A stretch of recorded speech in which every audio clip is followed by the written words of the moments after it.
మన సృష్టిలో ఉన్నాం. దీనికి కారణం ఏది? ఈశ్వరుడికి సృష్టి చేయాలన్న కోరిక కలగడం కదా. ఈ కోరిక ఎందుకు కలిగిందంటే జీవుల కర్మానుభవం బట్టి ఆయన సంకల్పం చేసుకున్నాడు ఇక్కడ. దీన్ని ఉపనిషత్తు స అకామయత బహుశ్యాం ప్రజాయేయ అని మంత్రంలో చెప్తుంది. స అకామయత అంటే ఈశ్వరుడు కామించాడు. సత్యకామ సత్య సంకల్ప ఇవి ఉపనిషత్ మంత్రములే. అంటే పరమాత్ముడు అలా అనుకున్నాడు సృష్టి చేయాలని. అనుకోవాలంటే ఆయన శక్తి ఉండాలి కదండి. అనుకున్నాడన్నాని సంకల్పం ఉంటారు ఇక్కడ. ఆ సంకల్పమే సృష్టి చేసే కామముగా వచ్చేది. దానికి ఇచ్ఛ అని పేరు ఇక్కడ. ఆ ఇచ్ఛ రాగానే సృష్టి చేసే జ్ఞానము క్రియ కూడా ఇచ్ఛలో ఉన్నాయి. కానీ ఇచ్ఛా సంకల్పము రెండు ఇంచుమించు ఒకటే.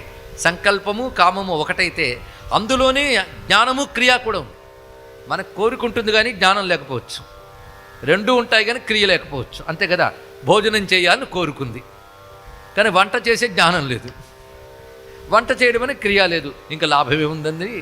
అందుకే సంకల్పంలోనే పురిట్లోనే సంధి కొట్టుంటూ పోతుంటుంది మనకి ఇక్కడ.